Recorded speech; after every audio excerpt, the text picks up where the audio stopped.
to this. Right? Gosh, dude. Welcome back, everybody, to Podcast of the Rings. Slowly rebanding. And you thought Wandering Realms was gonna be. we blending, okay? Okay, guys, welcome so much to our channel. We're so fucking quacked over here. By the way, did you see in Fortnite you can become Godzilla right now? No. Yeah, is it like a mythic or something? Yeah, like one person can become a 300-foot tall plasma breathing monster. That's actually so cool. It's amazing. I've seen clips. It looks amazing. One of the best mashups I've seen is Mudang, like throwing the plasma, like Mudang yeah. So the great. Hippo. My brother got the one who actually created the theme music for our show here. Grammy-winning artist Vinny Verdi has a built Godzilla with a plasma shooting, and he could turn it on, it lights up, and that's so cool. Like a personally made one. It's very cool. He's all into Godzilla. Yeah, there's if anyone has seen the 28 years later trailer, there's like this sound, and it's not from World War I, but it's like a war poem that they've recorded into this like gramophone? Stanza. Yeah, it sounds like it's like an old recording. Got it. And it just gets like more intense, and people have on TikTok, people have made these amazing edits, and there's a Godzilla one with it. I will send it to you. Oh yeah, that sounds great. It is so good. On our X. Post it on our I need to relog in. I don't have X on my phone anymore. Yeah, I deleted don't blame you. I don't blame you. I literally am currently only using it for our podcast. I have it on my computer still, like to check in, because like there's just like news events that aren't on Blue Sky. Right. Like I don't know what to follow on Blue Sky yet. I'm still looking around, and there's no like trending page really that kind of works. So I'm still like checking it every once in a while, but it's still just it's so crazy that we are just at the mercy of a billionaire who just wants to be cool and just isn't. But now Zuck is doing the same heel turn. He was always evil. But like, I don't know if you've seen the news about like they're disbanding the DEI group, and then like allowing literal people to say that trans mental health is like a mental illness. Like there's just like and so people want to leave Meta products too, and I get it. But it's what a weird time to do it too, because like you have such a layup. You've paid for all the legislation to go through to ban TikTok. By the way, yeah, that was all paid for by Meta. All those hearings, and all the congressmen have bought stock in Meta. By the way, super great government we live in. Yeah, we're doing really good here. We're doing, can't legislative like. You know what? The best part is we're not going to get hung for saying these things. That's a good country. Yes. Yeah. Well, I know. Yeah. Like they could retroactively come back at us.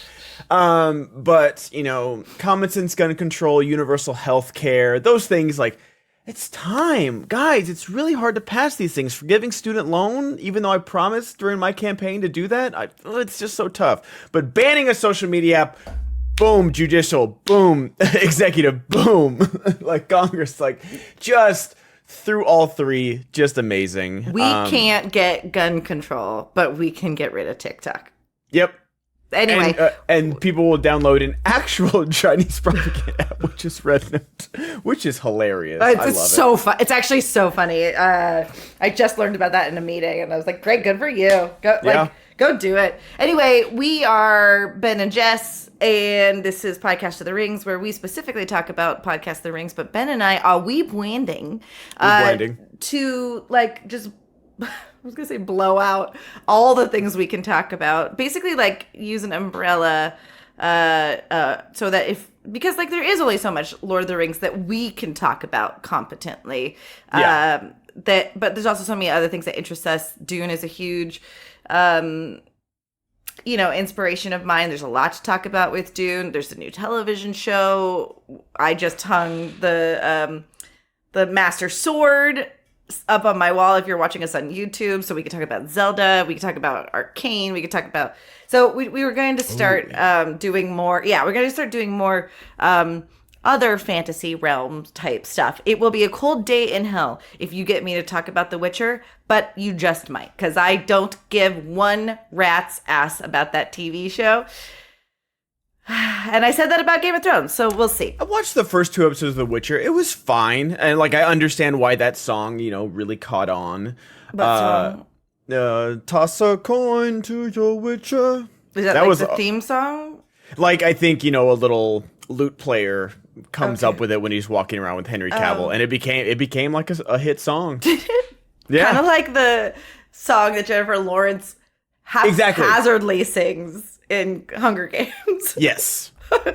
Absolutely. Or like, the cup song in that was her. That was all her. I give it to her. That's how she auditioned for the actual movie, by the way. Really? So, yes. So pretty cool. She said, I don't know why they changed. This is what bugs me about that stuff, is that the version in the movie is what people like. Don't give me like, I remember watching the music video and it's her like a bakery or something, but it's like a full studio version. I'm like, no, I like the stripped down version. That's what made the song popular. I don't want to hear the studio sounds. Like, no, what are you doing? It's such a weird choice. I got that. If you can hear the bells tolling in my apartment right now, that's the radiator coming on. Just so that's the 4 horsemen coming. It's over. Just in time, baby.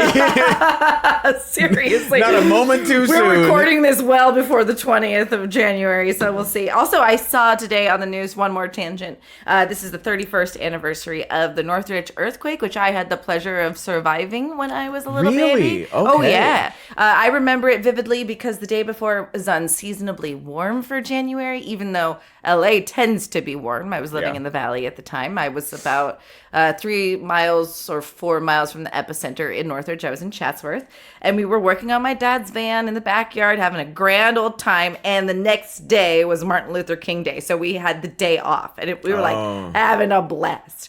And then the next thing I remember after going to sleep that night was being pushed outside to a blanket of stars, and all the neighborhood congregated on our front lawn because we were like the Verdis that could handle biz, and my dad did handle biz, and got a bunch of probably looted from the grocery store, but respectfully looted. Probably was like the first person to think, I gotta go to the grocery store now and get food. And also we were friends with the Italian deli down the street too, so all that was gonna go bad. So my dad grabbed a lot of stuff from there. We were big providers during that. Anyway, slept through the earthquake and haven't slept through one since because it was a fucking nightmare for me. I bet. Yeah. The fires right now are just so surreal for me to not be in LA and watch it all happening from afar. But like, the road I took to work every day is gone, and like it's wild. But thank God, my family, most of our friends are doing okay. But I know not completely out of the woods yet. Anyway, no, it's very weird to like carry on as normal. Like, it's not quite COVID, but it's like close to where like it's not happening. Surreal. Yeah, it's like, which is a weird thing to say because it's real, it's happening, but it is surreal in a weird. Does that make sense? No, it's because like I don't want to like say where I am, but where I am, like I can look outside and it's blue skies and it's clear and I'm going to work every day, but 3 miles away is literal hell, and whole neighborhoods are gone, and people have lost their like not just their homes, but then like their job burns down as well. So it's like it's a very weird thing. The losing pet, like, and then you see like when you see people drive by like Playa Vista or on certain roads, and like one house is standing but everything else is gone. That's got to feel so surreal too. Yeah. Just entire like livelihoods are gone in 1 second, and it really isn't just the richest of the rich, especially if you're looking like in Altadena where the Eaton fire is happening. But not every single person in that area was just beyond rich. So it's just a wild thing. You're totally right. If it's not their work, if it's not their home, it's one or the other, or it's both. So yep. I do think that area is getting a lot of attention though because it's LA. Like it's the headlines like, oh, Bradley Cooper's home along with 25 others have burned down. It's like people are so ignorant about like you're not gonna click on that headline more than you would of Altadena, a place you've never heard of, even though it's in the greater Los Angeles area. Like, it sucks, but it was always the same of like, Paul Walker died in a car crash, even though he wasn't, I don't think he was driving, or maybe he had someone in the passenger seat. And they're like, well, what about the other guy? It's like, no one's disgracing the other people, but like, that's their job, is to create a headline that you click on. Like, the helicopter. With Kobe Bryant. Right. Yeah. Everyone was so mad that there were 3 other families that no one talked about. And the thing is, it's like, I don't know a single person that didn't in the same breath go, what a tragedy overall. Like, it was a tragedy for everyone that was involved. And every article did mention the other families. It's just a headline. Like, I don't know. You're getting upset about the wrong things. I don't know. I guess it's just perspective, probably. I'm so uninterested in 2025 fighting a losing battle. I really want to foster my ability to, like, be the change I want to be. And if someone wants to argue and, like, say women aren't funny, I'm going to say, you're right. Yeah. You know, like, I don't want to fight that fight I'm right now. also going to say they're right. See, you made my joke better, bro. Yes, and? Fuck you. Anyway, I'll put a marker. This is where we're starting the episode. Today's episode is about the hunt for Gollum, because we did do a quick, just like a bonus about this on our Patreon, just for our Patreon users. But I felt like it was incumbent upon us to talk about how dumb this movie is and why we don't want it. And just the overall fatigue I think our audiences are having over, like, IP expansion and universe expansion. Literally last night, Alex and I were sitting on the couch, and he's like, what's Skeleton Crew? And I was like, bro, you don't know about a Star Wars show? And I was like, well, you've heard about the Acolyte. He's like, no, what's that? I was like, it's come and gone and been canceled. And you didn't even hear about it. No one gives a flying fuck. And it's not because Acolyte's woke. It's not because I mean, it might be. Who knows? But is anyone watching Skeleton Crew? I've heard decent things about Skeleton Crew, but Disney has taken, especially Disney for sure, because they own so many things and they're serializing everything, where it's like, even when they first bought Star Wars, and like Force Awakens came back, I remember I was at work and we turned on, like, I wasn't working at a sports bar, it was just a bar that had a TV, and we turned down the music to watch. It was like during, a halftime of a football game or something, where the Force Awakens trailer came on, and we turned it up, and I remember I felt emotional. I was like, oh my God, Star Wars is back. Right. Like, we are here.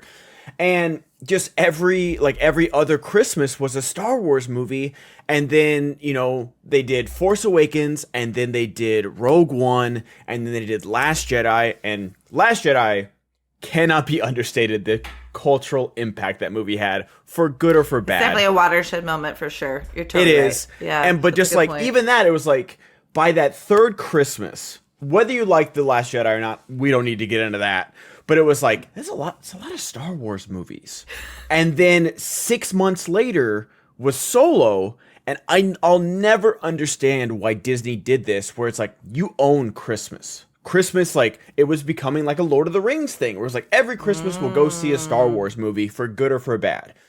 And then it was like, 2 weeks after Infinity War, it was that same year, so like Marvel was dominant. It was like Black Panther, Infinity War, and then 2 weeks later, we're gonna put Solo out. It's like, why? Like, let your movies, this is the same company, let your movies make all the money, and then put this on Christmas, and then it was over. And then ever since then, they've done Rise of Skywalker, and there hasn't been a Star Wars movie since. Well, they stopped producing all these Star Wars movies because they realized how badly they were doing. I think they released Solo after those major hits because they knew it wasn't good.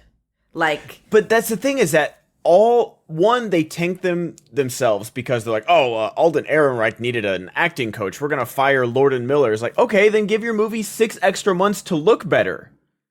Like, I don't know if they're like, they own the rights. This isn't a right of the Rohirrim situation where they needed to release it in June. that is one of the most confusing things where it felt. I think Disney was like just too high on their own supply. We're like, oh, even Last Jedi that all the the media bros hated made almost $2 billion. So we're just gonna release this anyway and make this a summer blockbuster. Wow, I didn't realize it made that much money. It made a lot of money. Of course it did. Interestingly enough, I think the number I just read was it's $6 billion on Lord of the Rings right now.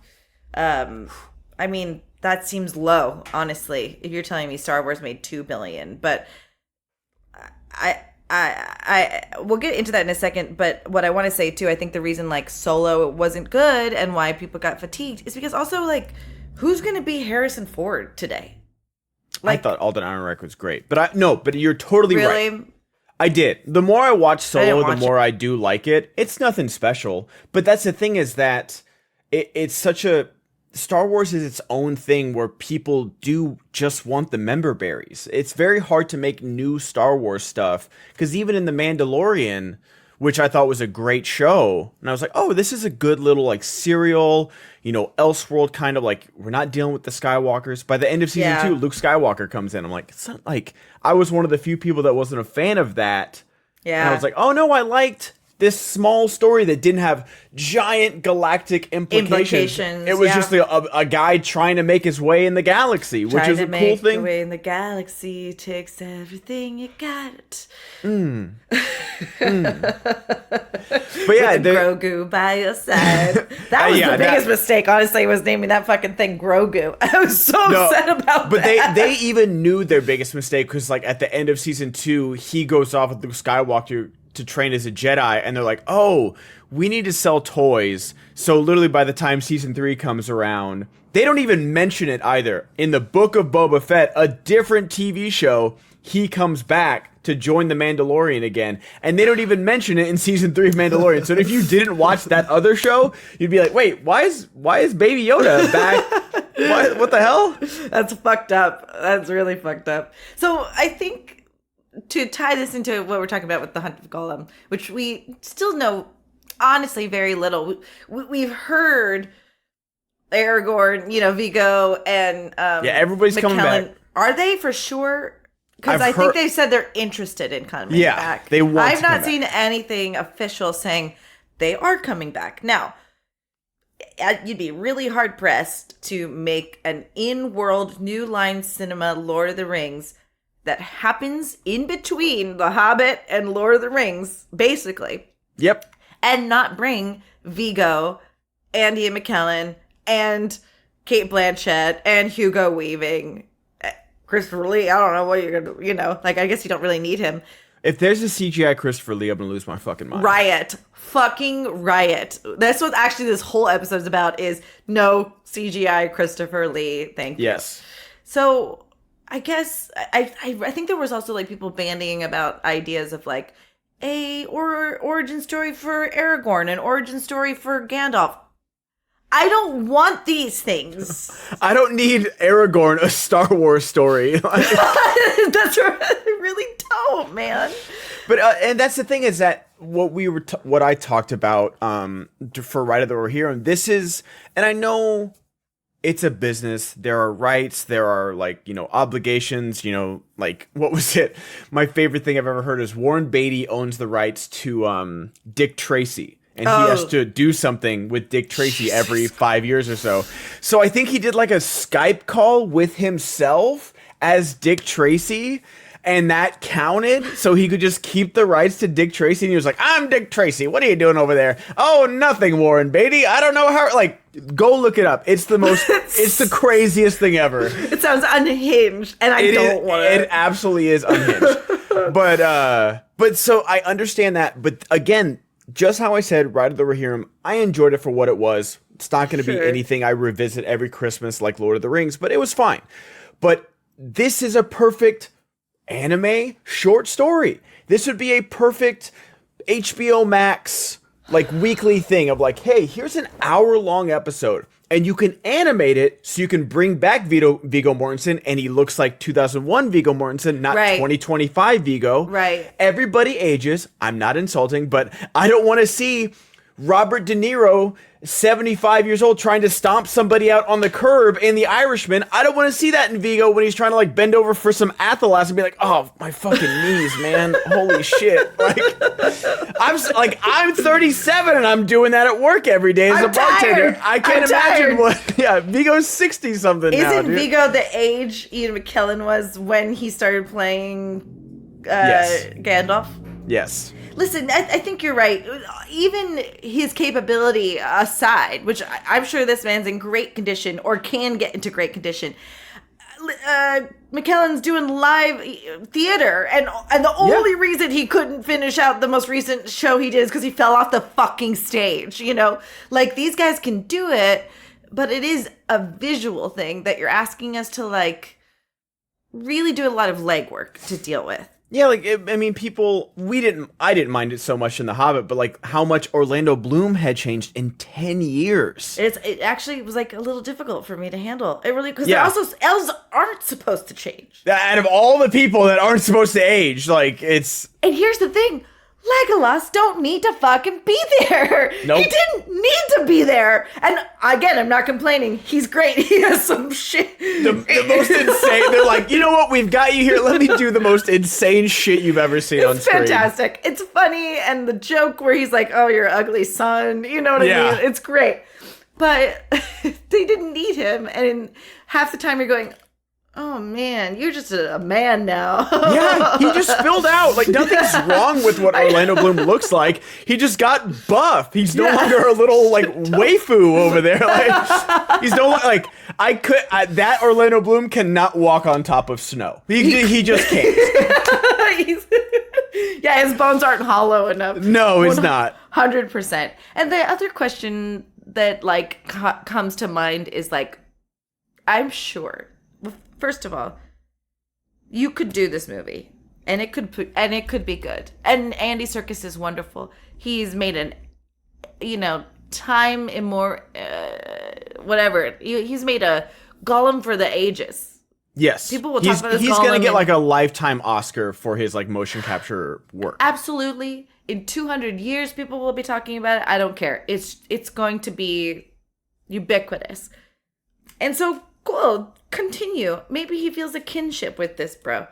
One movie, man. Do one movie. Don't do two. Don't flip this into two or three. That's the crazy thing is like what I don't know because there's been rumors of like it's been rumored to me too. Okay, here's a quote from one of the writers, Peter DeLuca, I believe his name is. Hold on, yeah, Mike Philippa DeLuca. Boyan is. Yeah. For over 2 decades, moviegoers have embraced the Lord of the Rings film trilogy because of the undeniable devotion Peter, Fran, and Philippa have shown towards protecting the legacy of Tolkien's work. We are honored they have agreed to be our partners on these 2 new films, with Andy coming aboard to direct Lord of the Rings: The Hunt for Gollum. We continue an important commitment to excellence that is a true hallmark of how we all want to venture ahead and further contribute to Lord of the Rings cinematic history. Now, I don't know if that means it's a 2-part Hunt for Gollum movie, or if it's just like two new movies. Lord of the Rings in-universe movies. But, like, you are talking to one of the few people, and you can go back in our archives of this podcast, of me being a staunch defender of the Hobbit trilogy. Yes. I'm grateful that the first time I watched it was for our show with you, because I probably have more appreciation for it had I not. I wouldn't have gone into it going, let me see if this is bad. But I think it says something that I didn't care to watch it up to this point. Right? No, I totally understand. And I appreciate that compliment. Trust me, I know, like, even me, I'm like, Battle of the Five Armies does not need to do half of what it does. No, right. And there's, with the numbers on screen, they lose. Like, they just lose. There's like 25 villagers with pitchforks going up against 10,000 like goblin orcs and trolls. And they're like, the power of friendship will prevail. Tangent. Have you seen the guy who sets up like battles between like 1,000,000 Uruk-hai and 10,000 Harry Potters. I don't know how his computer doesn't just like get on fire, like doesn't like explode. Because I remember I played the Miles Morales Spider-Man game, and it was like PS5 had come out, and it's like it's time, and I was still playing on my PlayStation 4. It sounded like a fucking jet taking off every time I booted up. It was like.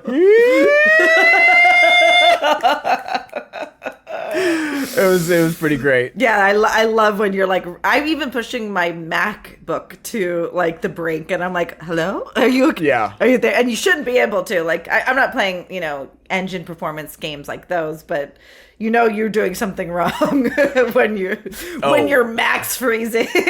Absolutely. But yeah, so I don't know what they could even do, because I've read the Council of Elrond chapter. They talk about the hunt for Gollum. It's very in depth, that chapter. Yes, it is more than just if you feel like catching up on the hunt for Gollum and seeing what they're doing, just go read that chapter or listen to it on an audiobook, because there is much more than just the ring. The ring, it felt like Boromir didn't even come for the ring. He was just like, oh, I think I should talk to somebody about the dream. Like, he was looking for a therapist more than like a strategic battle meeting. He was like on a vision quest. He didn't. So much so that he lost his horse halfway through and trekked it on foot to Rivendell from Gondor. Whoa. Boromir gets it like that, dude. He also got a lot of arrows, you know what I mean? He did get it like that. So I don't know. It just seems like a strange thing to pick out of everything. And again, it's got to be a rights issue of what they have the rights to, and like what can we make a story of, and what counts as a movie, or what can we theatrically release, because this is such a weird turn. And I realize they want to grab it all like the member berries, but it's like at a certain point, my suspension of disbelief only goes so far, even in a fantasy world. What do you think are the main... Let's just live in a world where they're going to... This is going to be a good movie. What are the main challenges they have in order to make this a good movie? There has to be a story. Yeah. Like... They have to, the trailer guy has to be working overtime over here, because it is a burden of excellence that those first 3 films have had, because even the Hobbit movies, which I think are a solid B minus. Sure. And like, but Five Armies still in like, Lord of the Rings. Is still in Lord of the Rings or incomparable to them. And I give a lot of grace, because there is a lot of like, oh, Guillermo del Toro was like he was literally like in the starting position, and the starting gun was in the air, and he was like, cramp, I'm out. And then a lot of other people left as well. And so Peter Jackson stepped in the last time and was like, okay, everything's got to be green screen and CGI, because we are literally writing Battle of the Five Armies as we are filming it. So we'll do it in post. Like, we'll do it live. And so I give a lot of grace to those films, but there's not that grace now. You have called your shot. We are going to do this movie. Chosen to do this. You have chosen to do this. Yeah. You have picked the director, Andy Serkis. You have picked, like, if the stars come back, if the original stars come back, that's great. But what is the story you are going to tell? How are you going to tell? Like, is it going to be a Predator type story, like a cat and mouse game? Is it going to be it can't, we've seen Gollum story, so it can't be like I don't know, I can't even think of just like a fugitive kind of thing where like, oh, they come to an understanding at the end and like he lets Gollum go for other reasons or something. Like, I don't know. I don't need to know who Gollum was in love with when he was Smeagol and leaves behind, and watch the whole town turn on him. I don't need to watch that. And especially because we got the Gollum game that just came out, and it's like the worst POS you've ever seen. Like, so much so that people were spending the $40 on it just to make bad content for it. Like, that's a shame. That's a shame. Yeah, it became like, it's not as it doesn't have like the shelf life as like, The Room or something, but it became that where people would be like, oh, let's go play the Gollum game. Oh my gosh, this is terrible. But after a while, it just became boring. Bad. It was so terrible because you're playing it and you can't play a game more than you could just watch a bad movie. I will say, just to that point, I like the Mines of Moria. I'm like, I don't like to sit in front of my computer often if I'm going to play a game. So I don't often play this game. I really want a Steam Deck just for this game. Yeah. I like it, man. It's a good game. My friend Lucy James works for IGN, and she reviewed the Shire game coming out, and it's like I can't wait. Yeah, she said it was it's like, she gave it like a B+. There's like some stuff that I think they can improve on. I'll put the link on our thing. But I was very excited because I'm not a big sandbox type of game where you just kind of live. But I'm like, you know what? If you get the right skin on a game, I will enjoy it. Like, that makes sense. I will say Terraria looks incredible. I don't know if you've seen it, where like you can just like people they have the more technical words for it, but you're like, I want a turret here, and it like changes everything in real time, so you don't like have to like actively. And there's no, there's no UI. There's like, you're not trying to fight anybody. You don't have to get materials. You can just like build. So people are building like the Mines of Moria or like. Oh, that's so cool. Yeah, it's like really yeah, because you want something to like be satisfying, and like all the clicks and the bricks and everything building sounds really satisfying, and you want it to look pretty. That's why I didn't play Minecraft for a very long time. I watched my brother, put dirt, lava, and water 10, 15 years ago or whenever it started. And I was like, what is this trash? But then when you're in it, you're like, this makes so much sense. You know, I love those cozy games for sure. But there does have to be the right mixture. If you're setting it in the Shire, that's a big boon to that kind of game. Exactly. So you said that there's got to be a story. I can see the story being a downfall, honestly. If you're going to give me too much Gollum backstory, I don't give a fuck. And maybe some where do you find him? Aragorn trying to track him. We don't get a lot of Aragorn's tracking skills like in the minutia of the movies, so that could be fun. God, and it's such an Aragorn film that you can't really do it without him. No, you can't.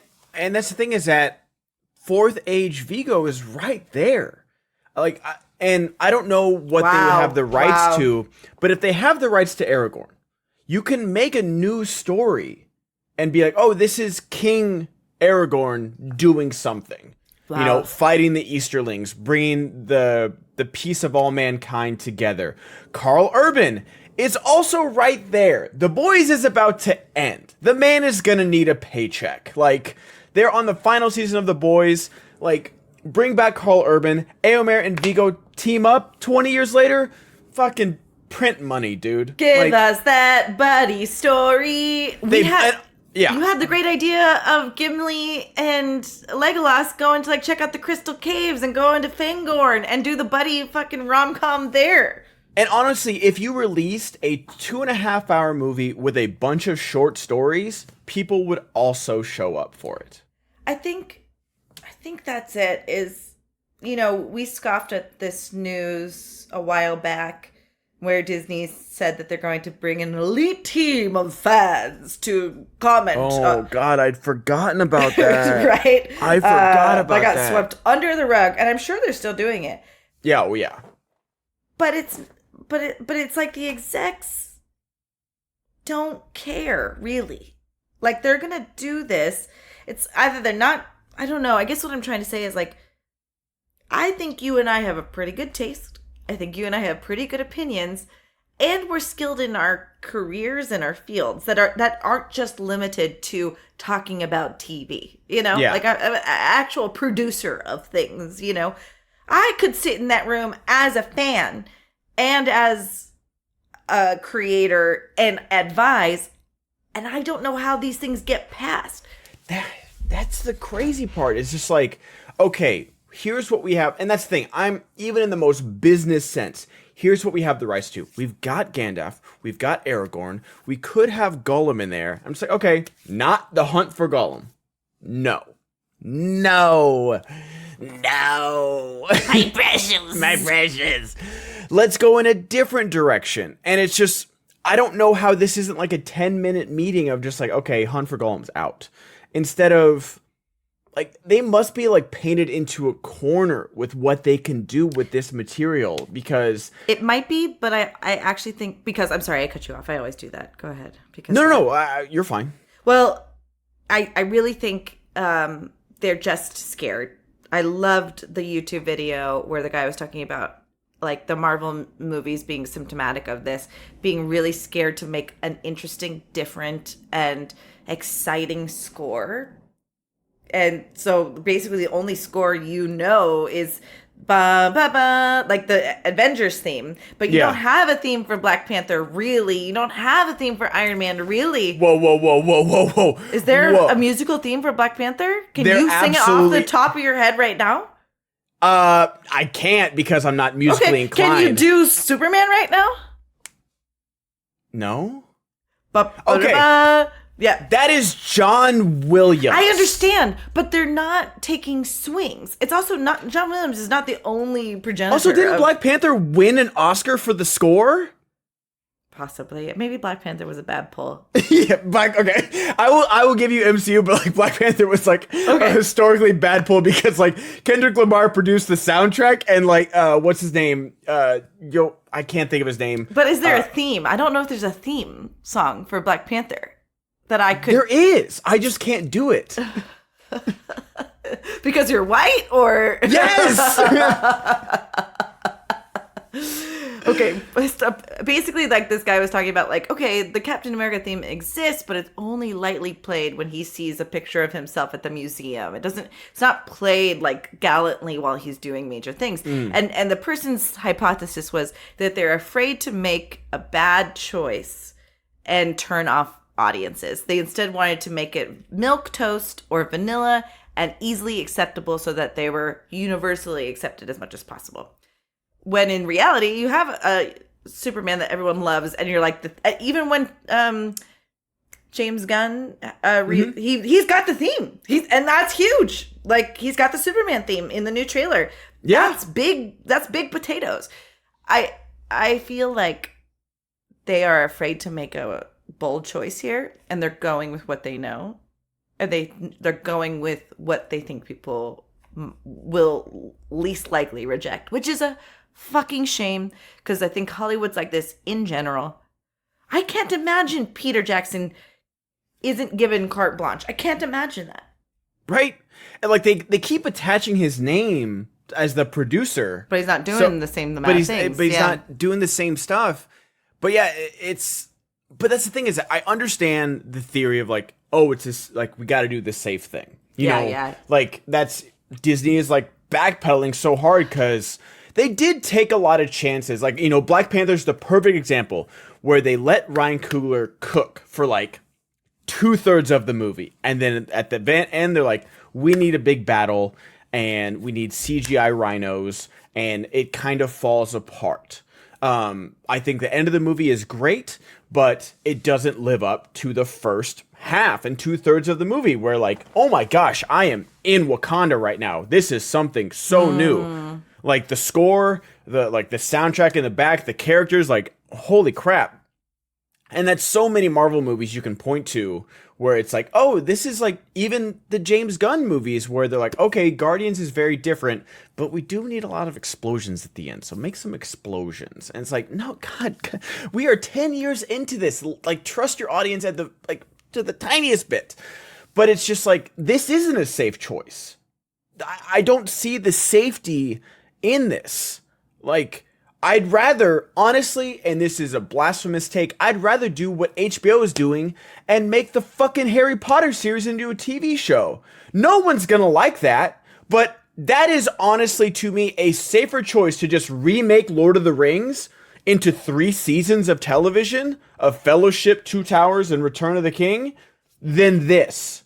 More people will watch that, and they would hate watch that and make all the videos of how bad it is more than how big of a flop this movie is going to be. And I want to be proven wrong more than anything. I hope Hunt for Gollum fucking wins every Oscar. I hope it gets everything. I hope no one is more surprised than me of this movie because I never want to go see a bad movie. But yeah, I don't see it happening simply like, and that's the thing. The starting point is a bad point. I know that, and it's not even that I know this story because a lot of people don't know this story. That's totally fine.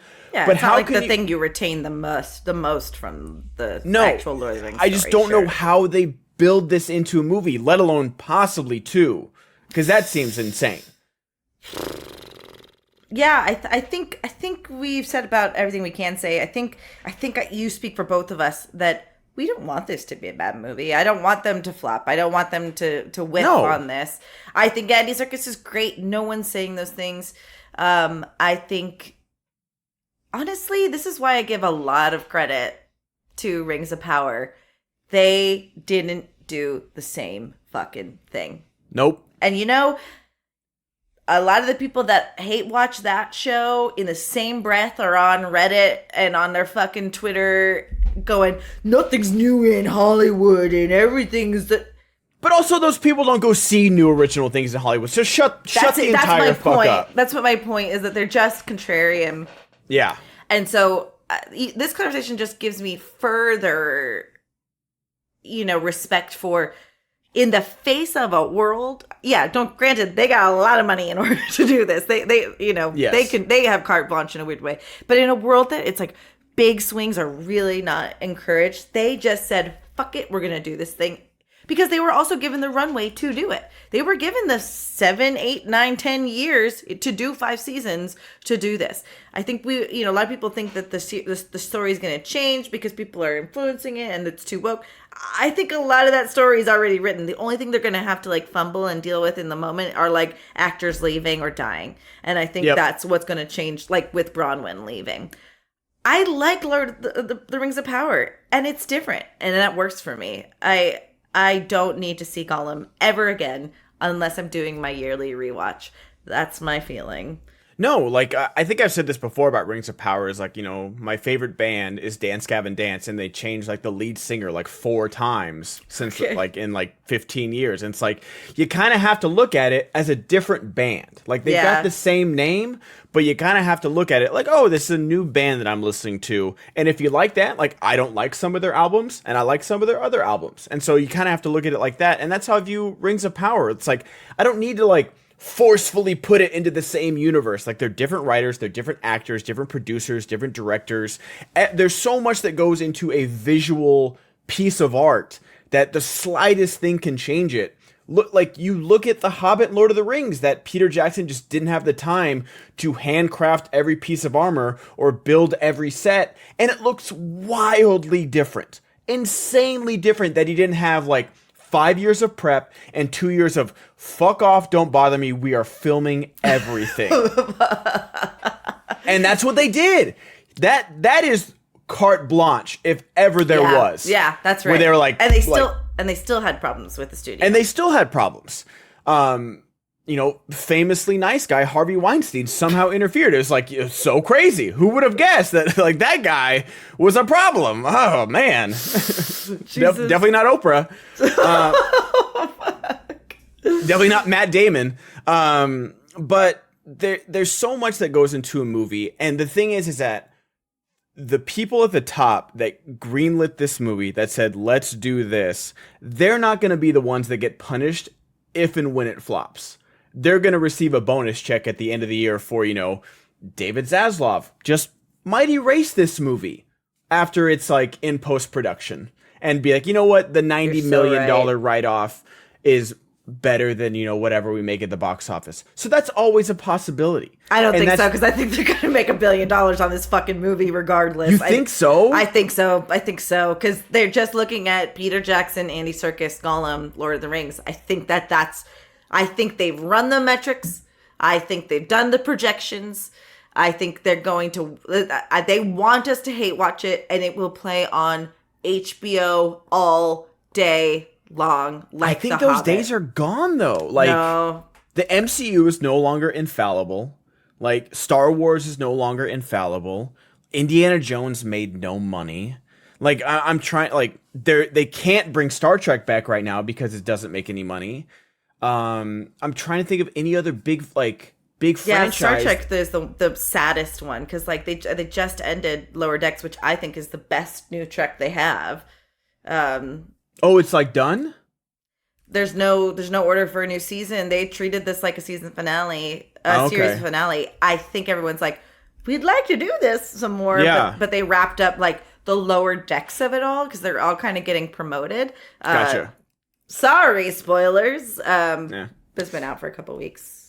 But yeah, it's just like there's no, everyone's looking for like the safe bet, but there really is no, I mean, God, Deadpool and Wolverine is probably the safest bet because there's just like nothing innovative or original in that movie. And people were cheering when Elektra came on screen. I'm like, y'all, I like Jennifer Garner too.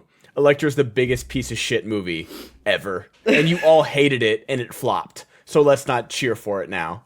I think that's the whole reason people like that's why she was there because it didn't go well. I thought it was strange that baby girl Wolverine was lopped into this forgotten superhero thing. I thought that was weird. I don't know. I think it's for fan service. Yeah, but it was I'm just always like happy weird... she got a paycheck, but no, I was happy she was there, but it was weird that for the reasoning she was there, like this forgotten superhero. It made no sense. The movie, if you think about it for 10 seconds, makes no sense. Yeah, you're totally right. It doesn't matter. It was just fun. Considering when Deadpool goes to the TVA, Logan hasn't happened yet. Logan is in the future. You have to buy that they've gotten that far in the future. You have to imagine. In the future, it's post-apocalyptic, and there's no mutants left. That's a good point. That's a good point. But I do love the car fight when Hugh's really mad at him. It was a really great scene. It was awesome. Yeah, I liked it on Twitter when I saw it a day after the fucking movie came out. God, dude. Speaking of the first...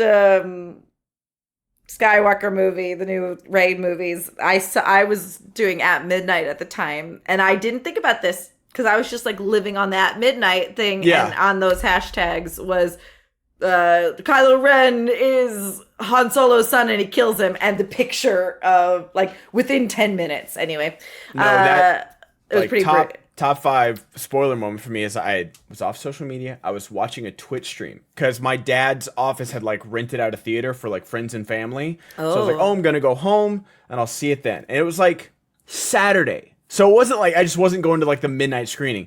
I was watching a Twitch stream and someone, not even the donation name was Kylo Ren kills Han Solo. And I was like, I didn't even know because I don't think they say Kylo Ren's name in the trailer. Twitch then? Yeah, Twitch was 2015. Twitch has been on for a while. I know. Wow, crazy. And so I was just like, I don't even know who Kylo Ren is, but then like he's like the first person on screen. Basically, they're like, "That's Kylo Ren." I was like, "Son of a fucking bitch!" God damn it! I was so mad, dude. I couldn't believe it.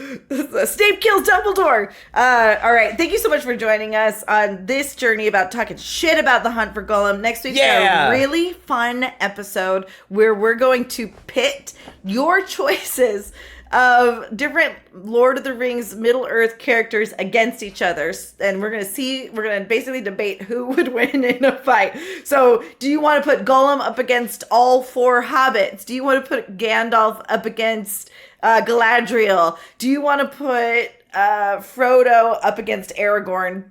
You guys got to nominate these battles. Leave them in the comments. You can email us at podcastoftherings@gmail.com, or you can go to our Patreon, which will be a public post where you can also put your suggestions and nominations there at patreon.com/podcastoftherings.